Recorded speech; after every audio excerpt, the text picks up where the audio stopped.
Welcome to the bold analysis. Something of interest to this country, Kenya, is happening in Somalia.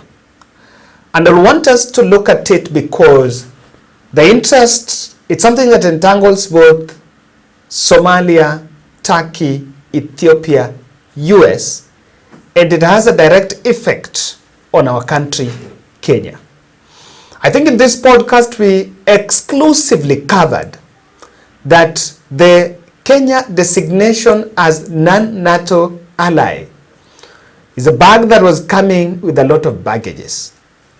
And I think if you're not careful, we are getting into some global frictions that will then negate or rather upstream the benefits of that designation that has been termed as military penetration or the military dividends in this country. And maybe you may need to find out that Kenya signed a military, Kenya is in the mood of signing military cooperations across the world.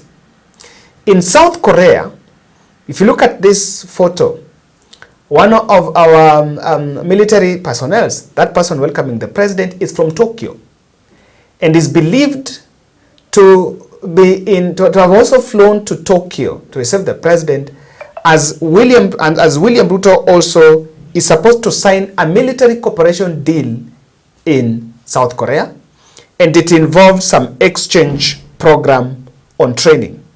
So that is amongst some of the takeaways that President and the team are announcing that they are bringing home.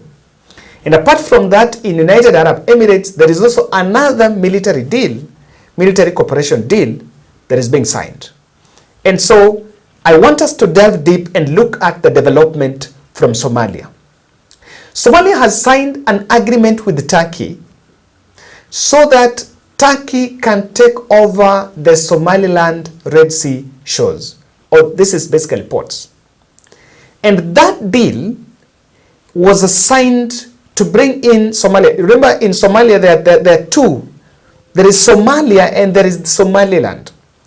So Somaliland is a self-claimed state, and it's a breakaway from the larger Somalia, and that is the northern part of Somalia. So southern part of Somalia is this other side of Mogadishu.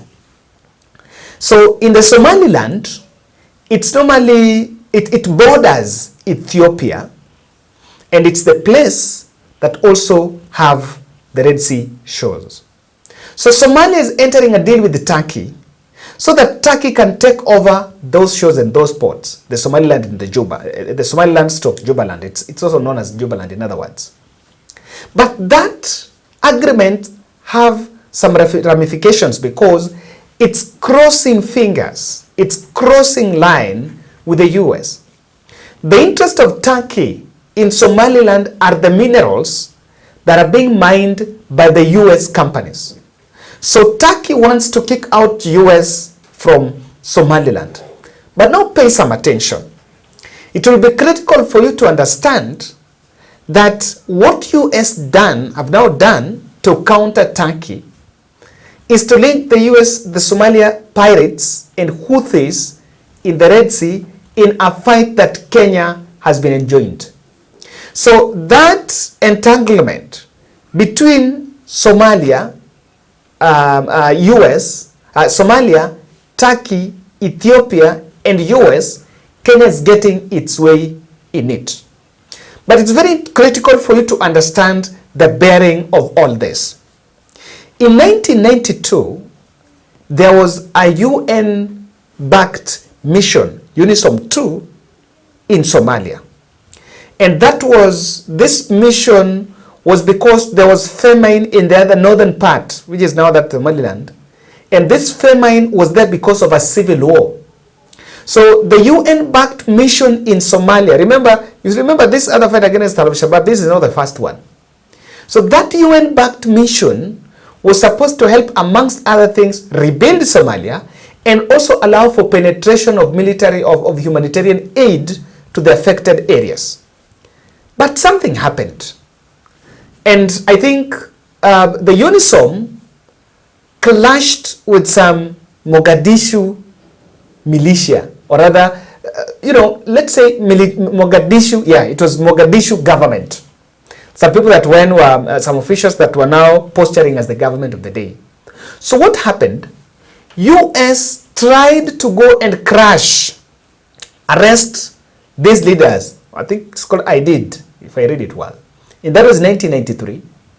But according to the statutes of United Nations Security Council, even if you are running, even if you have a mission somewhere, you have to, before you arrest or execute something like of that sort, you must notify the other countries involved. For example, Kenya, Uganda, Somalia, Kenya, Uganda, I think Tanzania, and Congo were having a mission in Somalia.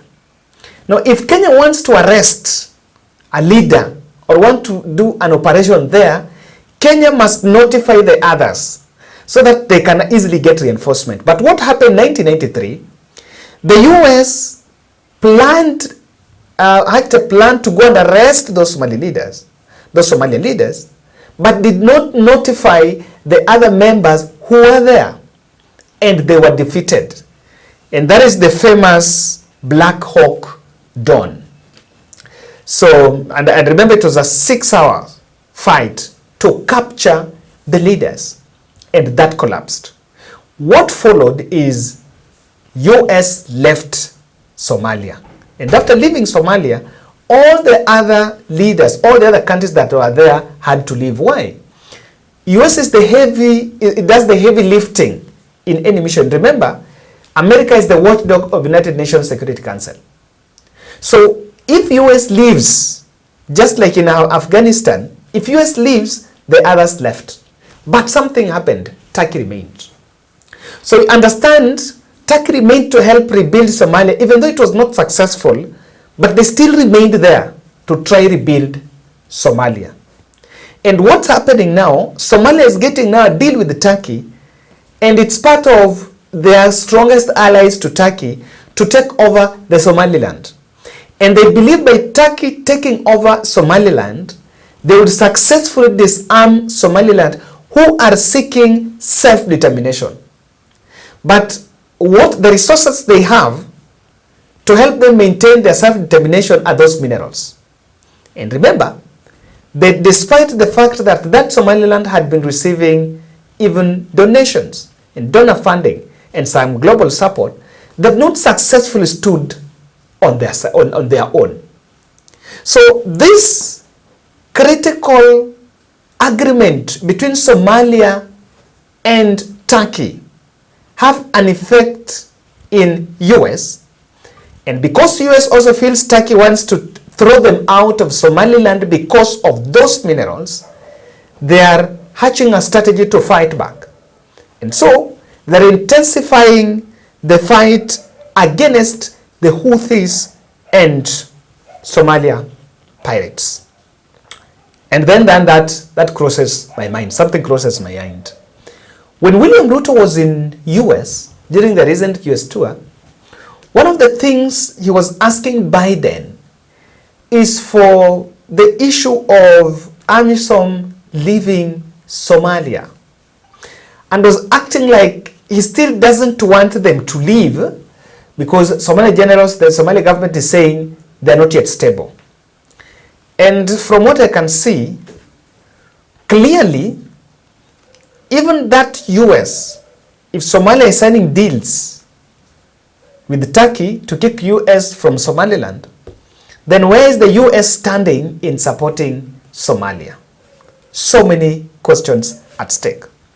But let me bring you back home, and I know someone is asking, Kevin, how is Kenya affected with this? We were just designated non-US, non-NATO US ally. Turkey is also a NATO ally, but not a partner to US, according to the latest information from the Ministry of Foreign Affairs. So things are at really a lock. Number one, US-linked Houthis and Somalia and Somalia pirates and now intensified the fight against them, and has dragged Kenya and given Kenya the jurisdiction to prosecute those pirates and Houthi rebels. Now, do you realize that all that, some of the people that even beneficiaries of these Somalia pirates are the Somali government? So us coming into that war, or rather taking that, is going to weaken our bond even with Iran. Remember, Iran recently lost their president in a plane crash. And why? Iran, Houthis is an Iran-backed militia. That's number one. And maybe someone will ask me, so what do we have with Iran? I remember Raisi? Iranian president was in the country recently, just last year, and then did some tour here. I think that was Kenya and Somalia and Uganda. But who are then Houthis? Do you remember some time when the reason why we have this fake fertilizer scandal is that there was a shortage of fertilizer. The fertilizer that was supposed to arrive in the country delayed for nearly a month. Why? The Houthis control the Arabian Peninsula. That is the famous known as Babel Mandeb Strait.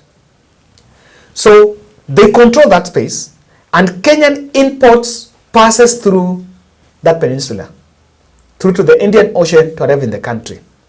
So Kenya is also a beneficiary of the same ocean, and Houthis is a little militia in that Red Sea.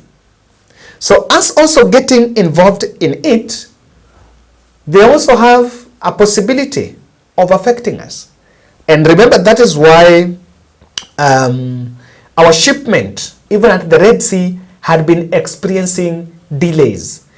The fertilizer here that we had, there was, and if you remember, there was a time President Ruto spoke, and he said that the shipment will arrive, but it had delayed due to the Houthis war that was going on there. So don't you see that even Kenya is getting affected by it on that manner? In the jurisdiction, and one of the questions that many have been asking is, how are we getting that jurisdiction? So even if we are prosecute, can we jail them? Do we have the jurisdiction to jail them? Under what designation? Who? Is it under United Nations Security Council? Is it under United Nations member? Or is it under our maritime laws? Or the jurisdiction of even trying and prosecuting the Houthis and the Somali pirates is a big question. Number two is the Raila Odinga AUC bid. I want you to listen to, recently Raila was in UK, at the famous Chatham University, I think, and he was giving a speech. And I wanted to get his position on the Somali and Somaliland issue. Somaliland, I am myself a strong supporter of recognition of Somaliland. And I've said so without fear of contradiction. I've said this, that I've been to Somalia. I was one of the first leaders to go to Somaliland when my late friend Mohammed Regal was still alive. And I saw what they had done at that time. And I know the history of that union between Somaliland and the South, which is not helpful. Now you have a situation where the South itself will take many years before they sort themselves out together. I think there's a very strong case for recognition of Somaliland as an independent state. But I'm speaking as Raila Odinga, not representing any government. Okay? From what Raila is saying, 12 African countries have come out in support of Somaliland. 12. Now, Kenya, Raila is vying for African Union chairperson seat. Somalia have produced a candidate. amongst the other reasons, amongst the other cards on table for Somalia to produce that candidate, I know it has well been said on trying to get a candidate so that the leverage on the Islam community in the continent. They want to leverage on that, but I don't think, maybe the majority or something. But the other reason, it's a very critical trap.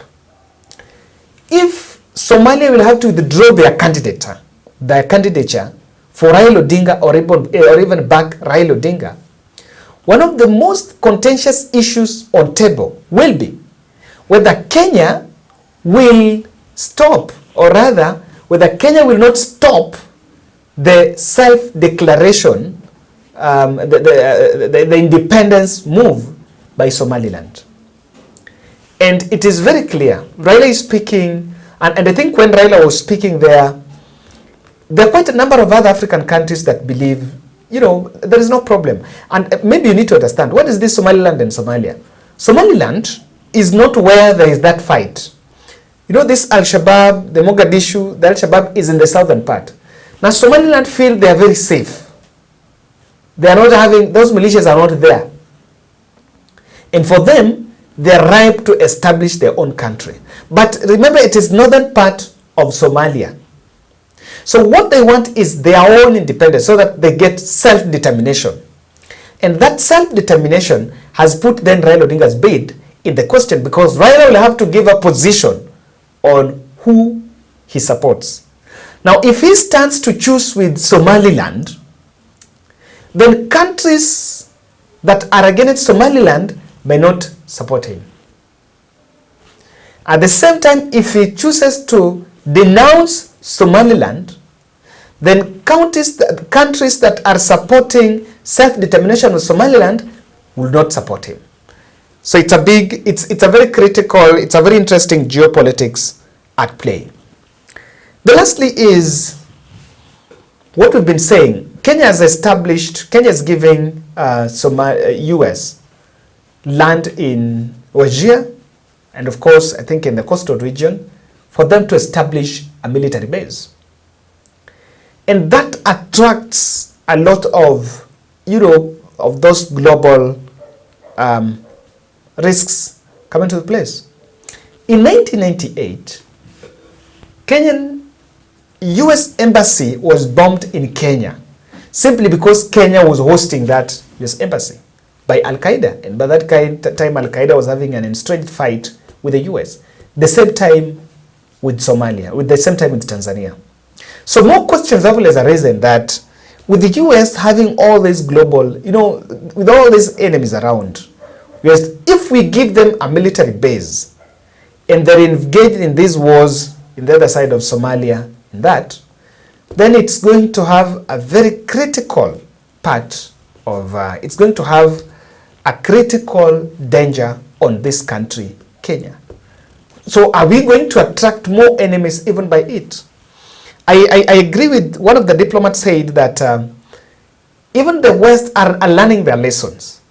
In the Sahel areas, in the West Africa where they're being chased, one of the reasons why they're being chased is because of mining and taking up the resources. And people feel that they also influence elections, and that's why, despite of the heavy presence even in some of those countries have never had a successful democratic election. But I also have to agree that most Islamic states do not really believe in democracy. Yeah, that is also one of the things in it. So even if they're coming on this other side, the effect might be different. They might not go after those resources, but they will be waging centers, bases for the war. Now, lastly, let's look at this part. Kenya recently expanded the telecommunication to Ethiopia. And I want you to get that. Somalia is signing a deal with Turkey to take over Somaliland ports. In Somaliland ports, one of their interests there is also to ensure that they kick out US from the mining minerals in Somaliland.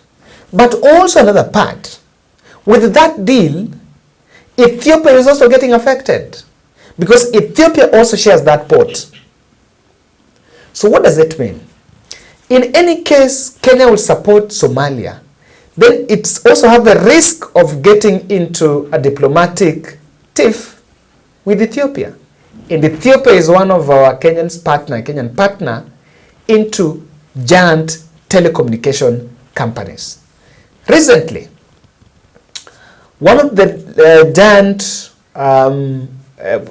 jet manufacturing company, is it Boeing, established its base in Ethiopia and bypassed the other East African countries. So you can understand, despite the fact that there was a lot of, and of course there was a lot of prosperity on this side that will come to these other countries, but they established in Ethiopia. So that is what it's telling you, that that agreement between Somalia and Turkey have a big effect on this side, and I think people in diplomatic fronts will really have to do a lot of combing through to ensure that we are safe on this other side of the country. Thank you.